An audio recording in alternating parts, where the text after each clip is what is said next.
everybody. I'm Brian. And I'm Brian. And this is Brian versus Brian, episode 153. Mission Impossible Dead Reckoning. Part 1. I was waiting for it. Part 1. Part 1. Yeah. When that came up in the theater, there was an old couple behind me that were very loud. There's only like 4 groups of people. Part 1. Then the old wife. Apparently, there's going to be another one. Yep, let's keep our fingers crossed that it makes enough money. Yeah, there's so many of these now. It's like an ongoing trend. I will give this movie and Dune credit for actually upfront telling people, because Across the Spider-Verse came out, and where that movie ends, I'm not going to spoil it. Where it ends, it's like, what? Apparently the last Fast and Furious movie does the same thing. So it's like, hey, at the very least, at least they say up front, this is a two-parter. Oh man! All right, Dead Reckoning Part 1. Just came out July 12th. 2023. $291 million budget. The box office so far I see is 235. So we gotta get some more money in here. 291 million. Shit, dude. These are becoming just juggernauts. Yeah. Who would have thought there'd be like, what is this, number 9 then? This is number 7. We're only up to 7? Yeah, it's the 7th movie. Yeah. Well, yeah, it's a lot of them. Yeah, the only other one I've seen is number 1. Number 1, that's it. So thank God I knew who that guy was. Oh, man. Yeah, I'm sure. Well, I don't know. This is actually kind of interesting because we're on the opposite spectrums. Like, I'm a super fan. This is my favorite franchise, and you've only seen the first. And so, I don't know. I felt like the movie kind of walks a line between, like, being welcome to newcomers, but also kind of not. Like, there's a lot of subtleties in the movie. Like, if you don't know who the characters are and their relationships, it's probably a little harder. But as far as the story goes, it doesn't really connect in the other ones. So, I don't know. It's weird. It's like it does work as its own thing, but at the same time, there's a lot of character stuff that benefits if you'd seen the rest. I don't know if you were lost or if you didn't, weren't connecting to some of this stuff. I would be curious to know how you kind of felt coming in new.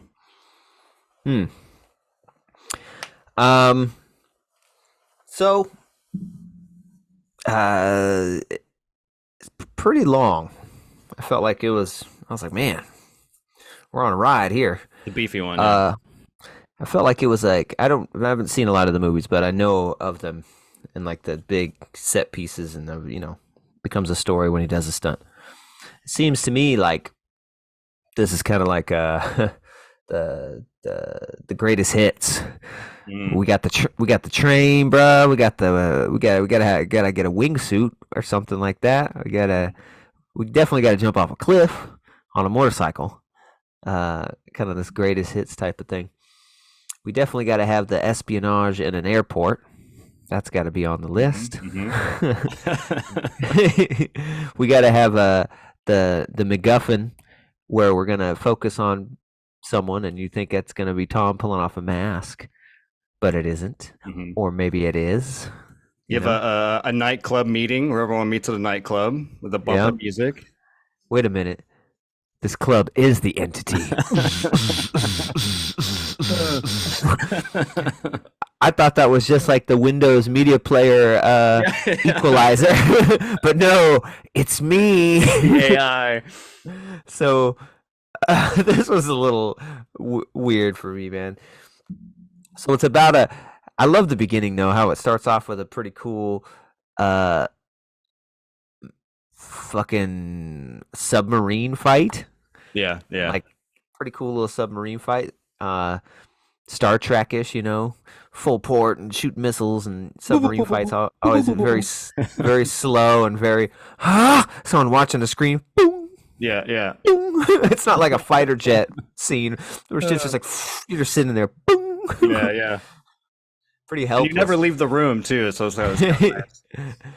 And so that was kind of cool because all that happened, and it felt like it was pretty long, all this stuff, and then then we get the uh dun, dun, dun, dun, dun. Like after quite a while, I was like, "Oh yeah." Yeah, it's like 15 Forgot, minutes until we get I credits. forgot Yeah. we hadn't seen the title of the movie yet. Hmm. We're just rolling here. So that was pretty cool. But yeah, it's this AI called the Entity is what they dub it, and it's like housed on a what was this, like a Russian submarine. They had it in a special little room where Hmm. like two people had a key to get in, so you couldn't go in there and mess with it. You had to connect the keys. Um, uh, and it tricks them and makes them think they're seeing another submarine by fucking with all the displays and stuff and makes them shoot a missile at it. And then the fucking AI scoops the missile around and makes it shoot themselves. And I think what the AI is doing here is sinking its own submarine. So now the AI is at the bottom of the ocean where no one can No, turn it off yeah, or fuck yeah. with it. And I don't know. I haven't seen these movies, but I think that Henry Cavill seemed a lot more menacing Mm, from what I've seen, pumping up the arms and shit, like yeah, a tangible badass, yeah, yeah. versus AI that doesn't really do much. Like it's like it can infiltrate anything and make truth into lies. And I was like, well, that doesn't Mhm. seem that bad. Doesn't seem that Yeah. crazy. Like it started to infiltrate all social medias. Put down likes on things on Reddit. It's Yeah, like, yeah. oh no, oh no. I love that scene though when they're like they're in a meeting room. I think it's the scene that takes place right before the credits. It's like an exposition dump of like what's happening, and they're like, yeah, everyone in the CIA right now is hand typing all of the information. And you see, look at this wide shot of the room, and it's just like hundreds of people like on typewriters like typing out all this info. It's fucking hilarious. But yeah, not every movie has like a bad villain. This is the first. I mean, they kind of work around it with the character of Gabriel, who's like a Yeah, working for the entity, but yeah, this is the yeah. for the franchise for It's sure. strange. Gabriel doesn't seem very menacing. They try to make him a little badass, but um, Yeah, he's fine. He's serviceable bad yeah, guy. I don't, yeah. it's like you have Skynet pretty much, and instead of getting its own like you know killer army of robots, which Hmm. is pretty scary, it's got one human helping him, and it's just a guy. But the AI can erase you from cameras in real time. He's a ghost in the machine. Oh Yeah. my god, you saw him, didn't you? And I so thought it it's was just a like, man, wasted comedic moment though when you see it on screen. I was hoping Benji would be like Predator because it looks just like the Predator. It'd be a funny little bit if they said Predator, but I was like, ah, the wasted opportunity. so it's like, man, this is like if Terminator had no Terminators in it, Hmm. and it was just the existential threat of the AI that you're scared of. And I was like, well, that's not scary. Yeah. You gotta have someone murdering. Um, yeah. So that was kind of whack to me, and the fact that this AI never really does anything. He just kind of gets into things and lets the CIA and all these people know, like, ooh, I got in. What did it do? Absolutely nothing. Hmm. It was a warning. Just to know It that was it a exists. Yeah, that I'm yeah. here. Yeah. Wants us. It wants us to know it can do anything. And I was like, oh, okay. Well, what's it waiting for? I don't know. So the whole thing is they're trying to get the key. So there's two parts of the key. You got to get them both, and we got to find the entity. He who controls the entity controls the world. And they know destroying the entity would probably be the best thing to do, but no one wants to do that. Yeah. Ethan's the So only. That's powerful. what I kind of like that Yeah. aspect where like no one wants to destroy. They want to use it for their own means, but Ethan's the only one that's like, no, I'm getting these keys to fucking destroy it, and he kind of basically goes rogue to accomplish that Again. mission. He's like, I'm gonna fucking destroy this thing, well, with you or without you. It's happening. I like that one new agent. He's like, so he's gone rogue. Yeah, he always does. It's like, why do we keep hiring him Yeah. for these jobs? You ever think that maybe he's going rogue because he thinks that's the right thing to do. Are you fucking crazy? Which side are Are you you on, crazy? pal? It's like, you unpatriotic son of a bitch. He hates America. He's a raging psychopath. We should have known the last time he went rogue. The last 6 times he went rogue. So who's that guy they brought back? Oh, See, I didn't know Kindred? I didn't know he was just getting brought back because that's the only one I'd seen. Yeah, Kindred Kindred, yeah. from the first one, who fucking turns on him in the first one. Like, oh shit, everyone's dying. Oh, he knew it. So I don't know where he's been. Where's he been in the story? Just never again mentioned. Yeah, they just keep cycling in different heads of the IMF. So like the second one was Anthony Hopkins, the third one's Lawrence Fishburne, the fourth one is some old guy, I don't remember his name.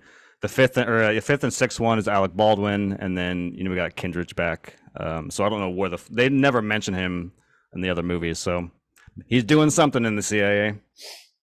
Yeah, and that one scene when they're all talking in the room, and then that guy infiltrates, and he's just very stoic and like robot face. I thought, oh hell yeah, the AI has a robot, That's dude. what I thought too, yeah. Some kind of fucking like Terminator, dude. Because that guy is just like scanning everything and like showing no emotion, and the dialogue is like them saying like it can be anywhere and do all these things. Yeah. And, like cuts to him. I'm like, wait a minute.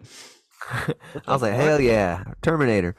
Turns out just to be Ethan again in a mask, and doing his normal thing, popping in a breather and throwing fucking Joker nerve gas into a room. Jesus. Yeah, I love how we got the mission too, the old school with the tape recorder. Yeah. It's like, this tape will self-destruct in 6 seconds. 6 seconds? Fuck, dude. Give me a sec. Yeah, Give me more than 5. Just, over 50 agents have lost their hands to this technique. This tape will self-destruct 4 seconds ago. Ah! The best one is like, dude, you gotta watch number 2. 2 is so bad. It's I got to because like all of a sudden, why does he have the hair? It's like, oh yeah, it's John Woo, isn't it? It's John Woo, yeah. That's why he has a fucking hair and a motorcycle. But the best version of that scene you're talking about, he's like rock climbing without ropes, everything. It's like, ooh, cool. He gets to the top, a helicopter comes, shoots a fucking pod down. It opens up, it's sunglasses. He puts it on, says, here's your mission. Limp Bizkit starts playing. He goes, this will self-destruct in 5 seconds. He throws the glasses at the camera and it explodes into the opening credits. I'm like, that's how you do it. That's the best one. That one looks so 2000s. Yeah. What was that, 99 or something? It's early 90s, late 90s. Or 2000, 2001, somewhere around there. Yeah, I'll have to check those out. Okay. Other than that, I mean, I don't remember much of the story beats because it's just kind of like, once again, I would imagine this is how they are. It's just big chase scenes, like a heist, obviously. They have a mission and it devolves into a action set piece on a train or action set piece in, where were they? It was like fucking Rome or something. They're in Rome for the car around. chase. Yeah. That was pretty cool. And there's this other chick that steals the key when he's at the airport. And man, she pissed me off the whole damn movie. She's just making bad decisions left and right, man. Just stealing from people. And he's trying to convince you, dude, they're trying to kill you now. I'm just trying to help you. And then she'll fuck him over for the 14th time in the movie. And you're like, God damn. Really? Like, she was pissing me off, dude. And that chase scene, that's pretty good where they get the BMW. And he finally realizes, like, handcuffs her to him so she can't pull one of her fucking moves. She's been pulling the whole movie and fucking him over. And but she's on the certain side, so it's like right-hand drive cars there. And so she had to drive. He's like, oh, you have to drive because, he would normally drive and she's got to drive. And she's not as good at it. And so he's having to, like, help. then the car gets fucked up, and they have to get the I don't know the fucking Fiat. secret Yeah. hidden car in his app. And he finds it, and it's parked next to like a freaking Lamborghini or something. So he's like, yeah. And then he's like, and then beep, beep, pulls out, and it's like converted to electric or Yeah, yeah. something because the noise it makes is. Yeah, I love the sound design. The sound design is so good. Just zipping through and shit. But come to think of it, it's the perfect car for these places. Yeah. Tiny little corridors it can get in, and the giant police cars can't chase it. And yeah, that was a really cool, fun scene with all that stuff. And then, like, they're going down the steps, backwards, and just like, Yeah. there's people on the steps, and then they pan out. And you see this little car on the steps that doesn't look it doesn't look very big at all in comparison to anything. And it's like, oh, that's awesome. And yeah, that was really great. Yeah, it's good. It was felt nice to get some comedy back in because we're going to talk about Fallout at some point because I think Fallout's important, but which is the one that came out before this. But Fallout doesn't have a lot of comedy. That movie's very, very dour and serious. But this movie has a lot of bits that got me going. Like when they're going down the steps and they're tumbling, and then they reverse spots when they land. They're like, "Wait a minute!" Or like when she starts to drive the Fiat, and it's like the white shadow. She's like going in a circle. Oh yeah, And then the she's fucking burning the out. chick who's like chased them is like watching, like, what the fuck? And, that was pretty good. And he's like, you gotta let off the accelerators. And The car's on yeah, fire. No, it's just the tires. So you're all right. who was that? The bad Asian chick. She's like reminded me of like Rush Hour or something. Yeah, She was in some other shit playing similar roles. she's also a new character. We've never seen her before. I think her name is Paris. And isn't that's fucking the Guardians of the Galaxy, Yeah, right? Mantis. Nebula Yeah, or not Mantis. Yeah, she was interesting. But going back, I wanted to talk about there's something else awesome that happened. The Fiat, that's pretty cool. Oh yeah, I love when they're in the airport and they're talking to him and stuff, and you know Ving Rhames puts somebody else's or his face on somebody else. So they go stop Oh, him yeah. and get the guys chasing Ethan way away from him in the airport. And like the chick on the other line, no, it's a complete match. It's not him. And then Simon Pegg, how'd you do that? Oh yeah, because right Phineas before that Freak or whatever. he's like, you think he's just gonna dismantle this rogue AI just by going into its source code? Hell yeah, I am. We're gonna take it apart with a blowtorch and some pliers. We're gonna go medieval on this motherfucker. Yeah, some real pipe hitting actor or hackers. I'm gonna call up some pipe hitting actors. So good. So that was good. And then they realize. I love how they keep switching off the comms because they find out another problem. Like, wait a minute, that's the plane he's supposed to get on. And it's like, yeah, that mystery bag that was flagged as bad. But then remember, it disappeared. That was going to that plane. And so they don't ever know quite what's going on because the AI is so smart. It apparently knows every outcome of like everything. Yeah. So they don't know if them constantly in the movie when they change plans, if that's the outcome that's going to make it happen. So like, well, fuck, what if us changing the plan is exactly how it happens? The plan, yeah. Yeah. So that was kind of interesting. And obviously it never knows what's going to happen because it never fucking works out quite right. Mm-hmm. They got the key. But yeah, it's like a nuclear bomb in the bag. And he's like, oh, hold on. It just opened up. It's fucking who does this? A nuclear bomb. It's a word puzzle. Oh shit! Yeah. Oh no! So what is a personality test to like get to know you or whatever? Yeah. Yeah. Oh no! It's a Rorschach test. It's got an ink blot in Son here. of a bitch. And he's like, "Well, just answer it truthfully and let's get through this." Yeah. It's like, okay, just answer all the questions truthfully and let's hope for the best. Okay, that's all right. That makes sense, I guess. Sure. And what do you care most about? Is that the one he lied to? He lied about Are You Afraid of Dying? And he said Oh no. yeah.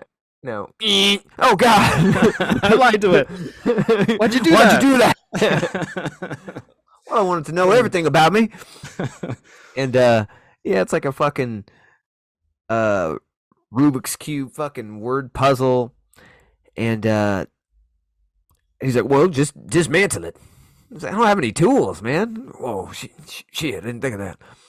And but I love how they keep going back and forth with Ethan, and he's like, "What's going on?" Yeah, yeah, Because yeah. they're not answering. Do we tell him? No, do not tell him. He does not need to know there's a nuclear bomb. No, everything's fine, man. Go ahead. Gate 3, I think. Turn off that fucking bomb. So good. And then they finally tell him. He's like, we didn't tell you. Didn't tell me what. It's kind of got a problem. There's a nuclear device that's about to blow up and kill everybody. In like 20 seconds or Yeah, how much time do we have? 25 seconds. 25 seconds! God! And then he's like, we weren't sure if we should tell you. A nuclear bomb is something you should immediately tell me. Yeah, you should always tell me about. That was pretty good. Yeah, I love We didn't want to bother you. You were busy. 20 seconds. And doot, doot, doot. And I don't remember what happened. There's like something on the bottom. It's like Yeah, so the I think it said letters like start changing good it. luck, and then he's like, oh, and then he changed it to a K. I think it said good luck or something. Yeah. No, in the beginning it said like you're done. You were done, yeah. And then he tells Ving Rhames and say, "Oh hell no, we ain't done. We just started, motherfucker." And he's like, "No, you're done. DUNN. Oh, that's fucking stupid. That ain't even how you spell it. Dumbass AI." He's like, "No, that's my last name." Oh shit. Oh, shit. It knows my name. Oh my Oh, god. that shit was funny. You're done. We ain't even close to done. Oh my god. I'll tell you when I'm done, motherfucker. That's good. I love Luther. Yeah, I don't know any of their names. I just know them as the actors now. I came in too damn late, man. Simon Pegg is in the first one, isn't he? No, he's introduced in No? the third movie. Yeah, he's been around since the Shit. third movie. Shit. Yeah, and then we get out of the airport. Fuck. I don't even remember. It's hard to follow. I got you. So we go from the airport to Rome. We already talked about Rome. That's the chase scene. Cool chase. And then we go to Venice. Venice is the nightclub / fight scene in the alleyways at night. And then there's like a bridge scene, fight between Gabriel and Grace. That whole sequence is in Venice. And then the big moment happens, which is I guess obviously we're spoiling it. Elsa gets stabbed and dies. That fucking pissed me off. Because I liked Elsa a lot. I think she's an awesome character. Yeah, What he the had fuck? to choose. And it's like, he didn't get to choose. How's this Yeah. a choice? He tried to save them both. You got to choose. Yeah. She gets stabbed. And then the other dumb chick who keeps screwing him over the whole movie is kind of her fault. She said, I'm the reason she died. No. She's the reason you lived. That's what you don't understand. That's the truth. That's the truth. Hey, listen to me. We ain't done yet. Oh god. Yeah, because like he's trying to get there in time. Gabriel's fighting her, and Simon's on the headpiece talking to him. Go turn left, and then all of a sudden they can hear what's going on, but they're not talking. It's like, no, turn right now. Oh, what the fuck? Yeah. It's assimilated me. It's become me. And it didn't really even sound like him to me for a second. I was like, is that him? Of course they're going to use him to do the... but Yeah, it was didn't sound definitely. like Yeah. So like it does a weird like robotic voice, and then immediately goes right into Simon Pegg. I was like, oh shit! Mm. They, like break their computers immediately. Like, Ah! It didn't even help anything. It didn't stop anything. Fuck. It's my favorite iPad. that'll show him. Oh man, that one had Candy Crush on it. Yeah, and so he's going all over. What do you mean turn left? I mean turn left. There's a wall here. Go through it. It's like, and then and then Simon has to gets in a speedboat. I'm gonna go find him through the fucking canals of Venice, Hmm. and he's also too late. They show up and she is dead. She's not dead when they show up, right? She says a couple words. No, If I'm she not doesn't say anything. mistaken. Yeah. No, No. no, she just says this. Yep. Just dead face.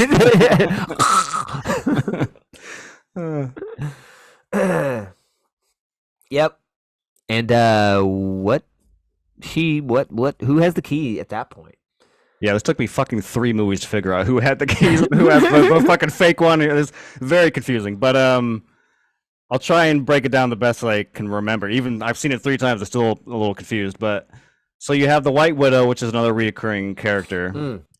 She has one part of the key. She's trying to get the second part to sell it to Kindred, and Grace has the other key. So she's supposed to meet Kindred's on a train in Norway or something, and she's going to show up without the other half of the key because she failed, because Grace still has the key at this moment. So then the mission at that point is, Grace, you're going to wear the White Widow's face, and you're going to show with both the keys, and go from there. So that's kind of, so then they have the whole like setup of like, you're going to wear the mask. I'm going to be there with you. We're going to figure this out. And then his mask malfunctions, so he can't go anymore. So he's like, we're still going to do it. You're going to be fine. She's freaking the fuck out. Yeah. And we just go That was right a pretty cool scene because they like go into the whole thing with them with the masks. Yeah, yeah. And I'm kind of thinking, okay, where this is just transitioning us. This is what's happening, and then we go back, like it's a just a dream type sequence. And it's like, oh, what's going on? Oh, the mask didn't work. We're just floating by this whole scene, aren't we? What the fuck? Scratch that. Scratch that. We're gonna do it different. Yeah, I liked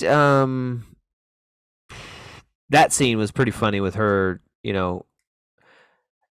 Those scenes are always great when it's like an actor using a mask, Oh, because yeah, then totally. because then the actor who is the person who is the mask, like gets to act all different than their normal character, and that's kind of cool. I like that. Which is, I think she did a good job. That I think her name is Vanessa Kerr. I saw Grace that whole scene. I did not see the other actor at all. Yeah. So she did a really good job. Yeah, it was pretty cool. But what was I getting at? There was something. Oh yeah, with the keys. Oh yeah, I didn't understand. Kilridge hired Tom Cruise, Ethan Hunt, to get what the heck was her name? Ilsa? Elsa. To go get her because he said mercenaries are trying to kill her or something. So all this was just an elaborate way to get the key. Like he hired the mercenaries to kill her. Mm-hmm. And then he hired Tom to save her from the mercenaries. And I was just like, what the fuck is going on? Because, well, you think she dies, but she didn't then. They faked her death. Yeah. But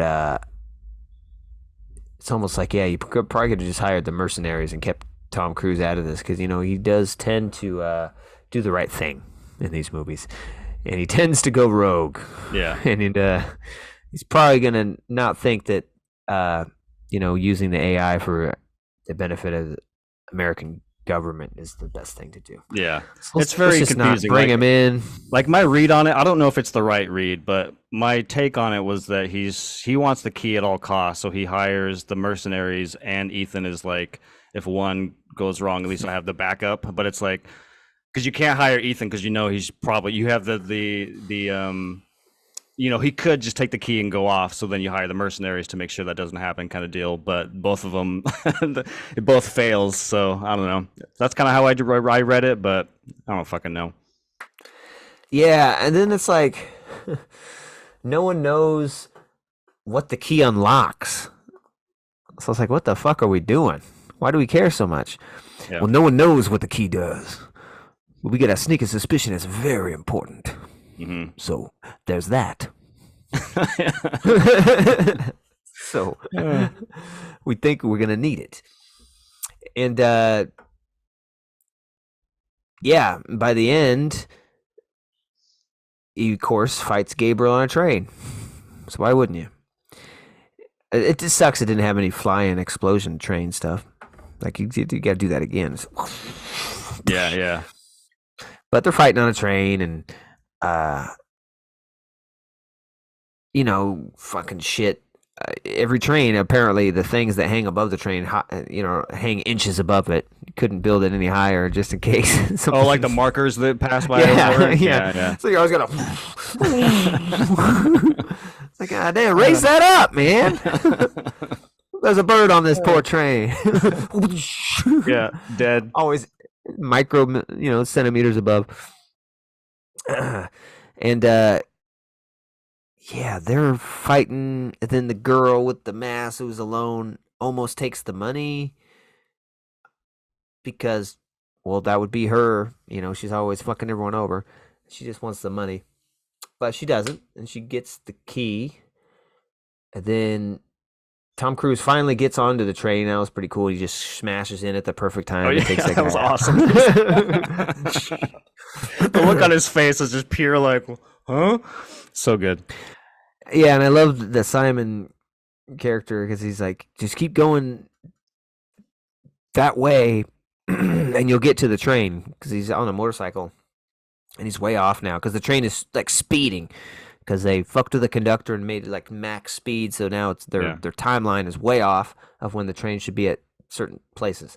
So he's having to speed over there with a motorcycle, and he's like, I'm just going uphill. Is this eventually going to go downhill? Like to get down to the valley where the train is? He's like, yep, eventually. Just keep going. Yeah. He's leading him to like a fucking giant cliff. What do I do? There's just a cliff. Well, you have a parachute, right? Yeah, I can't clear the rocks. And then he sees the Pride Rock. Yeah. Yep. Then he has to jump. And he's just whining to him. He's like, I don't know if I can. You can't jump onto a train with a parachute, like a speeding train. I don't know if I have the right altitude and the cliffs. I'm gonna hit the cliffs before my parachute even opens. Like finally, he was just like, you know what? You want me to get you to the train? I got you to the train. You want a way to get on the train? I get you a way onto the train. How about you quit whining and just figure it out, okay? I love that it cuts to the wide shot. He's just like puts his hands up. He's like, "What the fuck? I guess I'll figure it out." Yeah, the Pride Rock out of focus in the background. Yep. Which is secretly a ramp that they CG'd over. Oh, really? Oh, so they really jumped this stuff? It's hard to tell because it's so CG touched that you lose the illusion of realness. Because I know he's doing stunts, but it's like they don't seem that dangerous or that cool. Yeah. Because with so much CG touch up, like I don't know what's real. I knew he jumped a motorcycle. Mm-hmm. Probably. But, is he just jumping a motorcycle on a green ramp onto just a big green blob? You know what I mean? And yeah, sorry, go for it. And it looks like he was doing some parachuting because it's pretty hard to get that kind of shit where your skin's flipping in the wind. So I think some of that is real, but I just don't know. Yeah, to my knowledge, the only thing that's CG in that entire sequence is just the I'm going to call it the Pride Rock because that's a pretty good flare out there. But yeah, Pride Rock is the only thing that's CG. So like even that shot of him riding is real and him going, it's just a ramp. And then he goes off into the valley. The whole valley's real. All they did was just touch up getting rid of the ramp. Yeah, pretty crazy. So he really jumps a motorcycle and uses a parachute, or does he jump a motorcycle? Okay. Yeah, he did it 6 times apparently. It's like, what happened to all those motorcycles? Somebody in the valley is like, it's raining motorcycles. There's another one, honey. Yeah, and then what's the director's name? McGee or McQuarrie? McQuarrie. Yeah. Yeah, he said Tom Cruise's most dangerous stunt is still to come. And obviously the next movie's going to have to deal with the submarine and getting down there and all this stuff. Yeah. So you don't want to be fucking with water and don't take that sub underwater right now, man. I don't know, man. Yeah. Underwater shit. I'd rather be jumping off cliffs and fucking with no water, man. Yeah, fuck that. and it's like by the end they get the key, and yeah, now they just got to go somehow. I think they figure out by the end that the submarine has potentially what the key is for. Yeah, the Sevastopol. Yeah, and I don't remember if they find out exactly where the sub is. But I think I remember someone saying I have a very good idea or something like that. Yeah, Mr. Princess Bride, because I always fuck up his name, so I'm just going to call him Princess Bride. He tells Gabriel about the whole situation with the Russian sub. And Paris is in the room. Paris is the hench woman of Gabriel. She tells Ethan later on, but all she says is Sevastopol. She doesn't say, she doesn't give him the whole rundown that she heard. So they're going to have to figure out where the Sevastopol, or what the Sevastopol is. I mean, I guess she does tell him it's a submarine, but they're going to have to figure out all of that. Yeah. But Gabriel knows everything that happened. Yeah, and so the next movie, they're either going to have to go down there, or they're going to have to come up with some cockamamie scheme to raise the submersible. And I think that sounds way more Mission Impossible to me. Yeah. You know, an elaborate, crazy plan. Some tech that goes down there and brings it up or something. Yeah. We need two submarines to simultaneously shoot dive bags and boom, boom, boom, boom, boom. Well, you have a window of about 4 minutes. Yeah.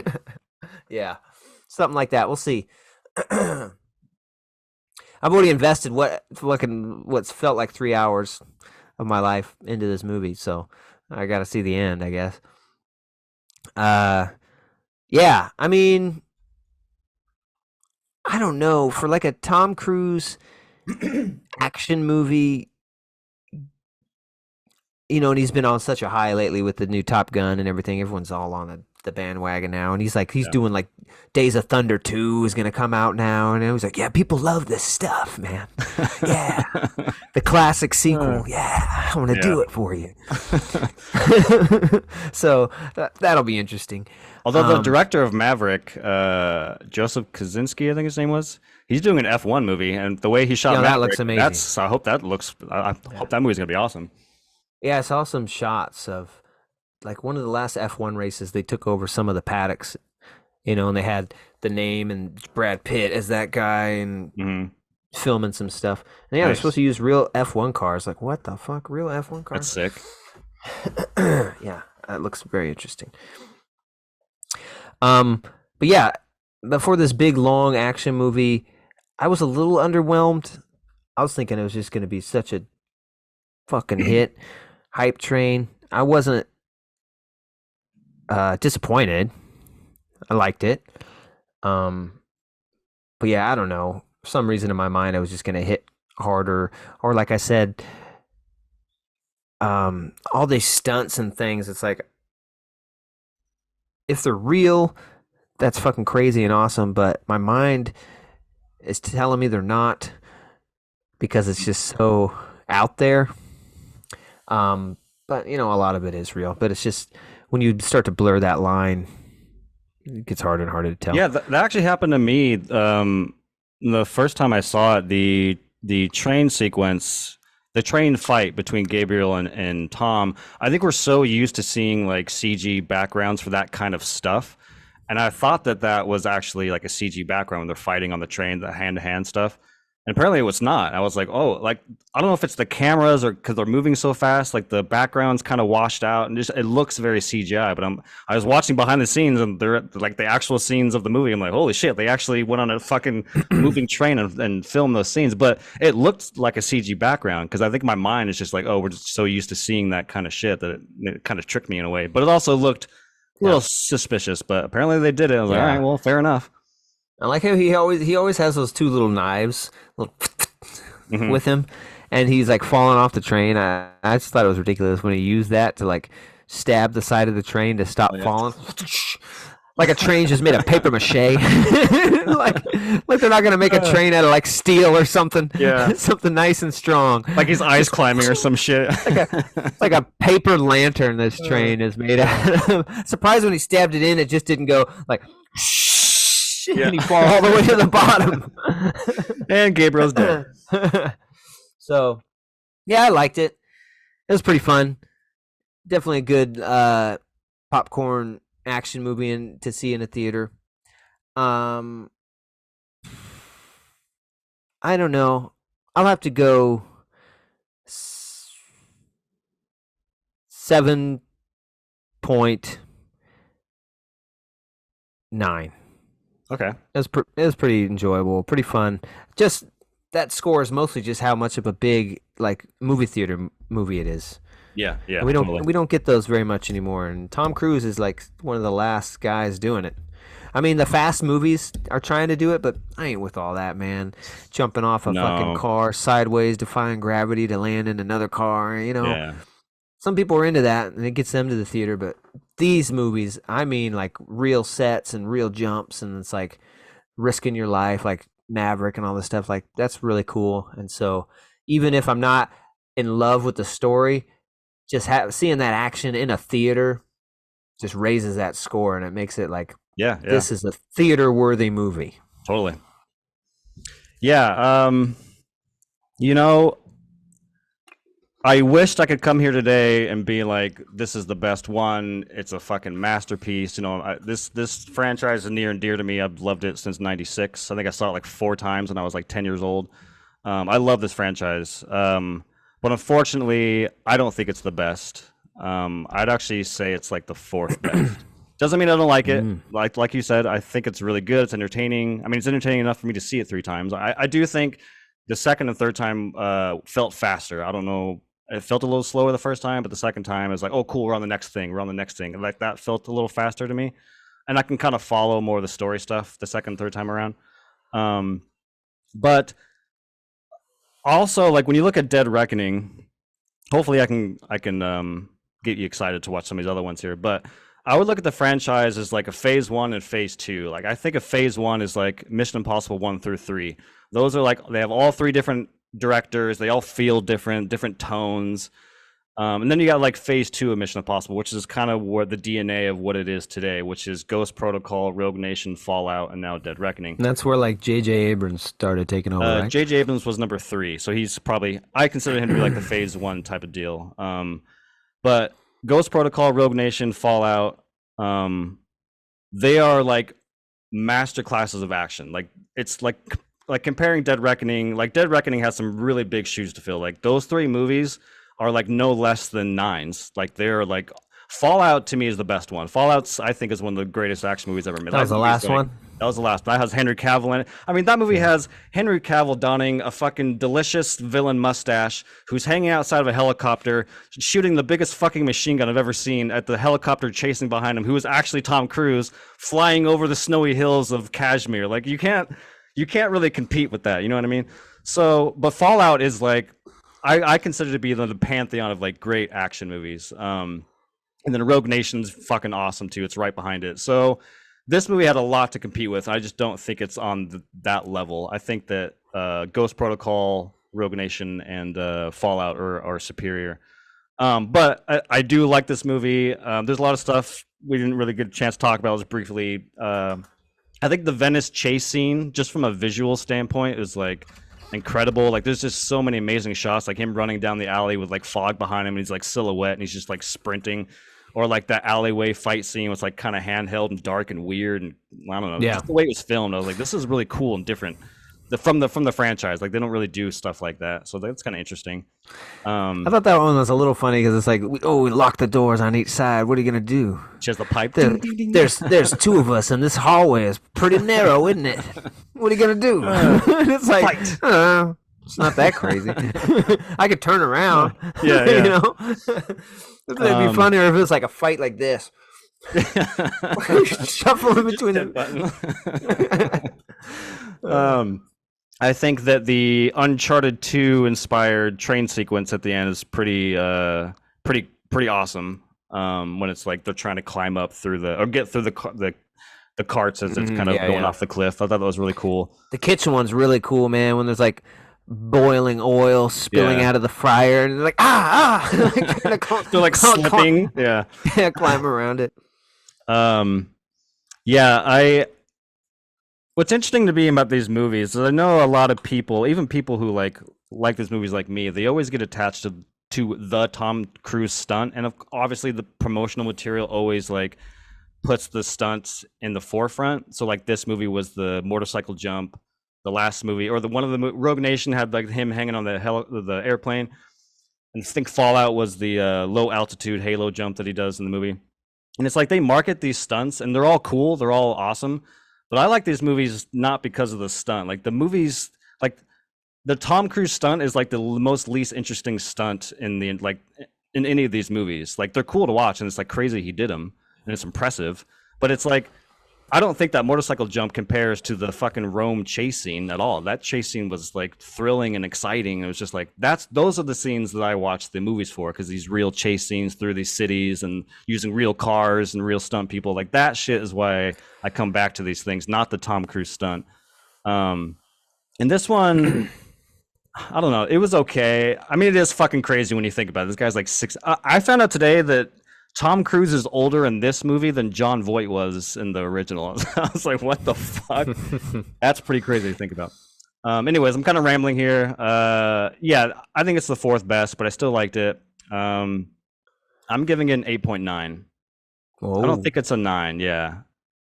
8.9 for me. I'm a little bummed about it. I wanted it to, like you said, I looked at Sarah the first time we watched it. I was like, I think this is the first time I've come out of a Mission Impossible not on a high. You know, like usually when you come out of these movies, you're like, holy shit, that was fucking awesome. I want to go see it right now. I want to see it again. I want to tell my friends about it. This one was like, I got to think about this one a little. I don't know about this one. Right on. Yeah, so 8.9, is that what you said? 8.9. 8.9 and a 7.9.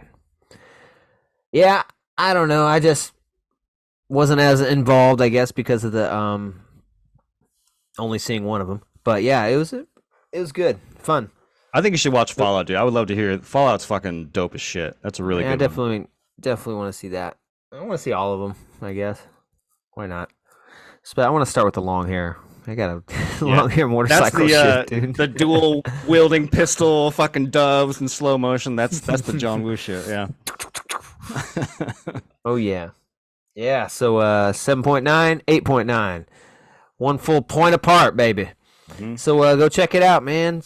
Support your theaters, and let's see what you think. Yeah, give it some love. Give it some love. I think you put it nicely. We don't get to see these movies very often, so I'd like to give this movie as much attention as we can, so we can keep. And when it costs this much fucking money, we got to give them some money so they'll keep making them, or else, they're gonna go away. So, and next week we got Oppenheimer. That's gonna be great. And I actually we are gonna see Barbie too. We have plans to see both. All right. 2 very different pictures. But yeah, I can't wait. And then I think soon after that, we got Turtles, like August 2nd. So we got some theater. I just found out that Trent Reznor and Atticus Ross is doing the score for that. I was like, what? I'm there. For which one? For Turtles. I was like, fuck yeah. Trent Reznor is doing the goddamn score for the new Turtle. I'm there. I was already excited, but cool. I want to hear some fucking Nine Inch Nails weird techno-y shit on that movie. Give it to me. Yeah, it looks pretty cool, man. The art style looks really cool. And it's interesting. It's very, first time teenagers have voiced the Teenage Mutant Ninja Turtles. And I was wrong about Leonardo. He's not that guy. He's a younger guy. He's not the fucking Karate Kid guy. Oh, gotcha. But they're all teenagers. And it really shows in the trailer I seen. It's like, man, they sound like kids. Their voices, whoa, they're really... Nice. Really cool. So that's gonna be great. And I found out that Ice Cube is like the main bad guy. Oh, nice. He's I can't remember who he's playing. Some bad guy, some mutant. And I just remember he says something like, "Oh, it's y'all a bunch of little like tortoises or something, huh?" Yes. I don't think he says tortoise. I think he says like Salam. I don't know. He says some different animal, but it's awesome. Just funny. It's gonna be great. No Shredder. They said the guy was like, no. At first we wrote it and we had Shredder, but we wanted to start it with mutants. It's like it's a bunch of mutants, a lot of bad guys, and they're like, something they could relate to. They're mutants like them, and then if it does good and people like it, we could always Dark Knight the shit out of it and add the real awesome villain. And I like the fact that he said we could Dark Knight it and have a second one where we really get to delve into one villain and he's awesome. So hell yeah. Sweet. Yeah. Thanks for coming by. We appreciate it. Apple Music, Spotify, here on YouTube. Brian vs. Brian. We appreciate having you. And until the next piece, we'll tell you peace. Peace.